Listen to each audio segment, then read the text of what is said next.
Welcome back. We take complex information and distill it into essential insights for you. Today, we're undertaking a really personal and reflective dive into one of the most consequential periods in recent American history through Hillary Rodham Clinton's book, What Happened? This isn't meant to be a comprehensive historical analysis. It's Secretary Clinton's own story, what she saw, what she felt, what she thought during, well, the two most intense years, culminating in that shocking defeat in 2016. Our mission today is to extract her core narrative, understand her perspective on what went down, and explore the lessons she draws from it, all based purely on the book itself.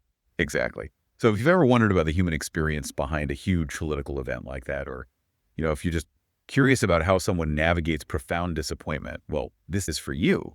We'll unpack her own admitted mistakes, look at the external forces she identifies, and finally, her path forward. Okay, let's get into it. So Clinton opens, what happened with this really raw honesty about the immediate aftermath of the election. She describes feeling completely and totally depleted. What does she reveal about her personal process? How did she cope with such a massive loss? Well, initially, she describes a mix of really intense, almost visceral emotions, fuming internally, she says, even yelling at the television, nearly throwing a remote at one point. But she also details a very deliberate process. It involved thinking and writing, praying, stewing, and in time, a good deal of laughing. A key part of her self-care involved these long walks in the woods with her husband, Bill, and their dogs, Tally and Maisie. The dogs seemed to handle it all better than they did. I like that detail about the dogs. It humanizes it, doesn't it? It sounds like there was a very intentional effort there to just reconnect with simple joys with people she loved. What else did she do to sort of rebuild? She surrounded herself with friends. She caught up on shows like HGTV, she mentions. And maybe most powerfully, she spent time with her grandchildren, making up for missed bedtime stories, singing songs. This reconnection with family life, especially watching her granddaughter Charlotte's dance recital, she says it brought this sense of relief, a realization of the mother lode of joy she had gained back. Beyond that, she mentions practical steps too, like organizing her home, closets, old magazines. She found it surprisingly satisfying, brought some order back. Right, a tangible way to manage the internal chaos. Exactly. She also notes that she started reaching out to people, answering what she calls a virtual avalanche of messages, even though sharing that suffering was painful. She says isolation wasn't healthy. She highlights this one memorable moment, meeting a young woman hiker who just spontaneously hugged her. That actually led to the whole HRC in the wild meme, these photos of her bumping into people. Unexpected connections. Right. And for comfort reading, she turned to mystery novels, Louise Penny, and also Maya Angelou's poetry. And she describes a significant return to prayer, recalling Anne Lamott's 3 essential prayers. So it's this interesting blend, isn't it? Visceral emotion, but also these very intentional, sometimes even mundane coping mechanisms. It kind of shows how complex navigating loss is. Moving from that personal recovery, what happened then shifts focus to the campaign itself, the strategy, the experience. She's very upfront about why she ran. She says she thought she'd be good at the job, citing her experience, accomplishments, proposals. But she also knew the challenges were huge. What were some of those obstacles she identified right from the get-go? She points to several things. Historical trends, for one. It's hard for a party to keep the White House for more than 8 years. She notes it only happened once in the modern era. Then there was what she called Clinton fatigue. This feeling, she says, pundits exploited, complaining about familiar political names. But maybe the biggest one she digs into is, in her words, the matter of my gender. I mean, no woman had ever won a major party nomination or the presidency before. She really explores the profoundly sobering reality of that. And she describes campaigning as intensely personal, even lonely. Just your name on the ballot, you're embraced or repudiated all by yourself. So how did she describe structuring her campaign or her core policy priorities? Well, her focus, she says, was squarely on connecting with American families' problems. Things like student debt, the opioid epidemic. She used those conversations to guide her policy team. For example, her plan for the opioid crisis involved expanding treatment, better training for doctors, criminal justice reform, getting naloxone to first responders. She also mentions the Flint water crisis, igniting a righteous indignation in her. That led to a public-private partnership, getting clean water to families, hiring unemployed young people to it. And structurally, the campaign learned from Obama's successes. Advanced data analytics, grassroots organizing. She aimed for a no-drama organization, bringing in key people like Robbie Mook as campaign manager, John Podesta as chair. And beyond the big policy and strategy stuff, she also touches on the more practical and sometimes surprising sides of campaigning, like fundraising. She admits it was hard to ask for money, but stresses it was necessary because of campaign finance laws. She pushes back hard on the idea it compromised her integrity. She points out Obama raised more from Wall Street than anyone, yet still imposed tough new rules, and she says she'd have done the same. However, she does admit a specific mistake regarding her paid speeches after leaving the State Department. She says while it's common for former officials, she should have realized speaking to Wall Street groups would be bad optics, especially after the 2008 crisis, and yet became a big campaign issue. Okay, it's interesting, that acknowledgement. Thinking about her public image on the trail, she did have some of those lighter moments, like the Chicago Cubs winning the World Series or her Right. SNL appearances. How did she feel those moments played against the intense scrutiny? Well, she says she was willing to be game for a lot.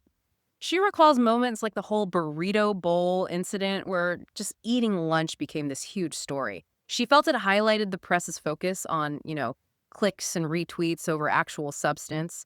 She notes the difference between the old boys on the bus covering campaigns and the girls on the plane covering hers, many of them women.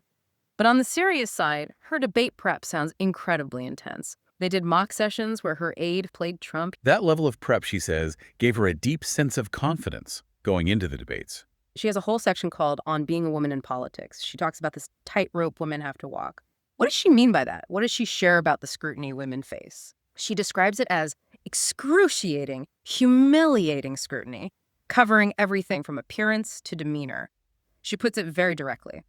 If women are too tough, we're unlikable. If too soft, we're not cut out. That constant bind. And she says explicitly, it hurts to be torn apart, even after developing what Eleanor Roosevelt called a skin as thick as a rhinoceros hide. She really wrestles with the constant questioning of her authenticity and why she, as a woman, needed to be sort of humanized after just a moment of visible emotion back in 2008. And she doesn't just talk about herself, right? She brings in other examples. Exactly. She mentions Senator Elizabeth Warren being formally silenced on the Senate floor, or Senator Kamala Harris being called hysterical during a hearing. She argues very strongly that sexism is alive and well.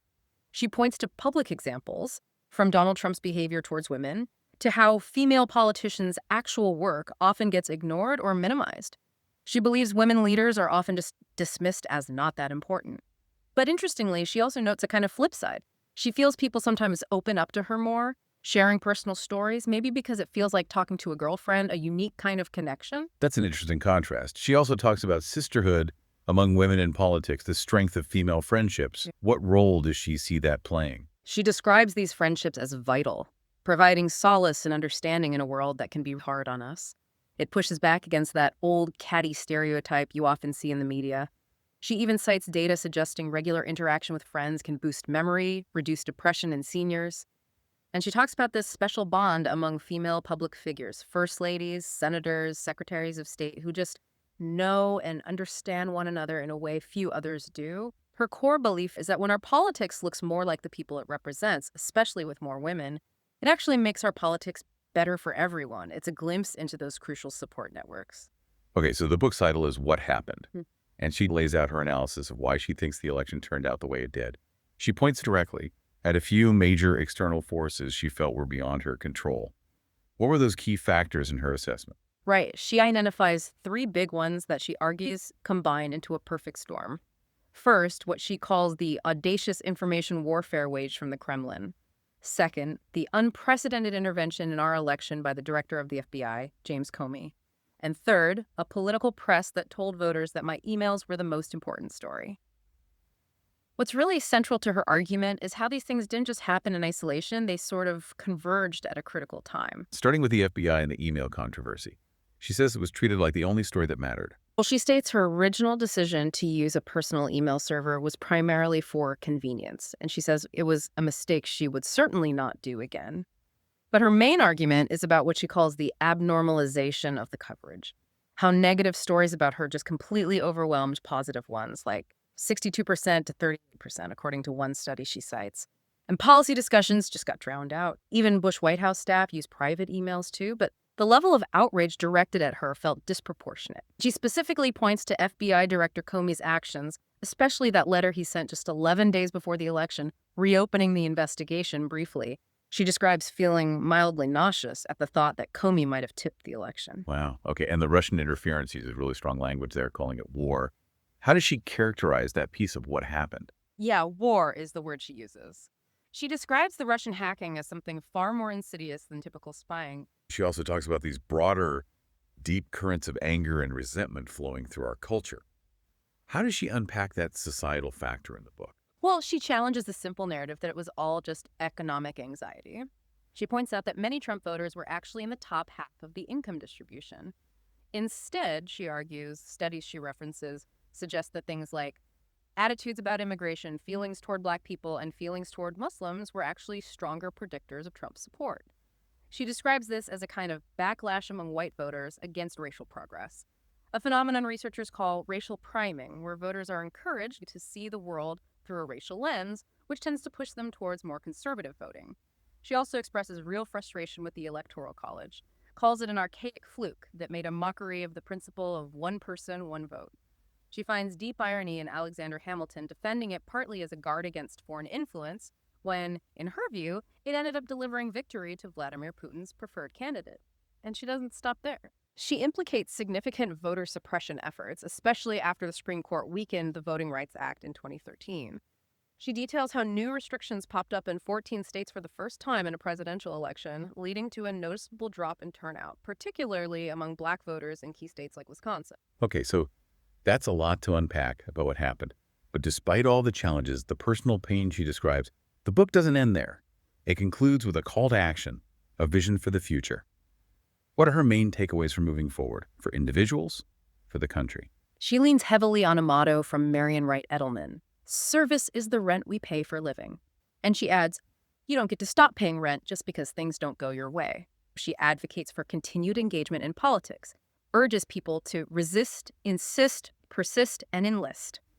Practically, this means things like rebuilding the Democratic Party, supporting grassroots organizing. She mentions her onwardtogether.org initiative, which backs groups doing this work and fighting against those voter suppression efforts she identified. It's fundamentally a call to stay involved, even when it's hard. And it seems like beyond just the political mechanics, she's also emphasizing something deeper, a shift in how we relate to each other. Exactly. She brings in the theologian Paul Tillich and the concept of grace, thinking about it as reconciliation, the need to really look frankly into the eyes of another and try to understand where even harsh or angry words are coming from empathetically. She also revisits Alexis de Tocqueville's idea of America's habits of the heart, those values of community, helping each other, and how they felt sort of distant in 2016. So she calls for radical empathy, not just across the big political divides, but also within our own communities or families even. Trying to fill what she perceives as emotional and spiritual voids. It's a move towards the personal and relational. And finally, what about that core mission that seems to run through her whole career, the focus on children? How does that weave into her vision? Yeah, that's absolutely a consistent through line for her, right back to her early work at the Children's Defense Fund. Her core belief: every child deserves the chance to live up to his or her God-given potential. She sees that as the ultimate measure of a society's success, and she says it was a huge part of why she ran.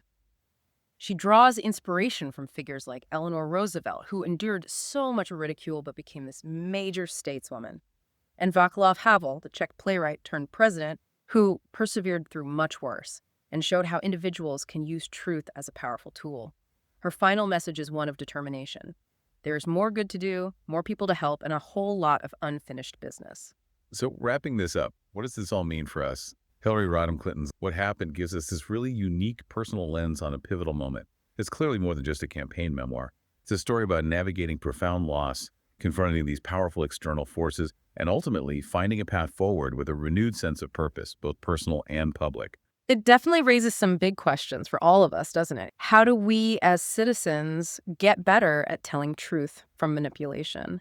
And maybe more importantly, how do we contribute to a public conversation that actually prioritizes understanding and progress rather than just anger and division? If, as Secretary Clinton suggests, grace happens and resilience requires us to be patient and just keep going, what small act of engagement or perhaps even reconciliation could you choose to do to contribute, even in a small way, to that unfinished business of our shared future?